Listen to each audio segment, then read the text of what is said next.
Oh, that man that owns the muffler place on Monroe, right off the 10, that has a penis that doesn't go for very many minutes. So you have to talk to the gods if you want his penis to be more minutes. I have learned from the humans that you like the penises to go for a lot of minutes.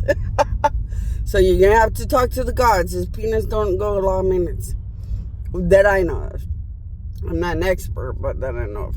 But that poor muffler owner guy wanted me to mention that he had sex with me when I was attractive and young.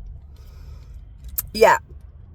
I was told by the devil to have sex with that muffler owner guy many years ago when I was just kind of traveling through and happened to be working in the area.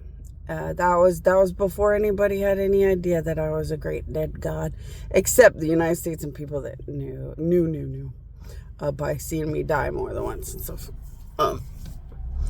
So that, for the record, I guess that's really important. I don't really know how these things work because, like I said, I would never have sex with a human.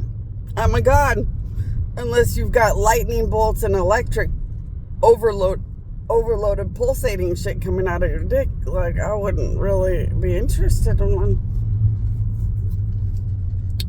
To a god, we'd look at a human and be like, well, you guys are real cute little things, but I don't know what you do for a god. So yeah, my husbands have lightning bolts and electricity and their eyes look creepy and scary. So I identified a husband at that jail station, I think in Banning. I think that's Banning. Or is it Beaumont? I think it's Banning. Well, I identified a husband as he was driving by. So you guys know a big kahuna ball husband.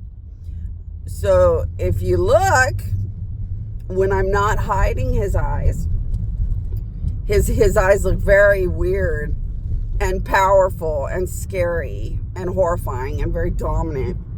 As if nothing is anything except maybe me. They look like husbands that make every god look like nothing. They look like the power of something that makes all gods look like nothing. They look like lightning and electricity and overloaded weather overload and overloaded powerful overload, like the ultimate Big Bang or the ultimate science and power eruptions right out of their eyeballs. And so, see, that would be a husband of a god. They're overly powerful and way out there and monumentally overwhelming and stuff like that. Would be a husband compatible to me and a bunch of gods. A human's just a really cute human. I just learn all these sex importances for girls. And I talked about his sex life because he's not a bad person. I don't know why the devil wanted me to have sex with him. He's not a bad person. So, I mean, if you're a girl and you think he's a beautiful boy, he's not a bad person. And he has had sex with a dead god. Could that affect you? I don't know. Let me find out. Well, thinkers say my queen, my queen, my queen. Because if that could affect you guys, that'd be fun. That'd be a fun little Hancock ride. Well, unlike Hancock, you wouldn't fly into the sky or anything like that. But it could be a little zap or a zip or something you don't find in other places.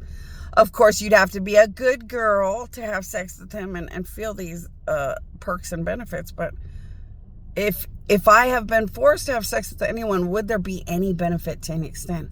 I would think some little extent for good girls or something. But I'll check and find out. And you guys think or say my queen, my queen, my queen. We'll find out.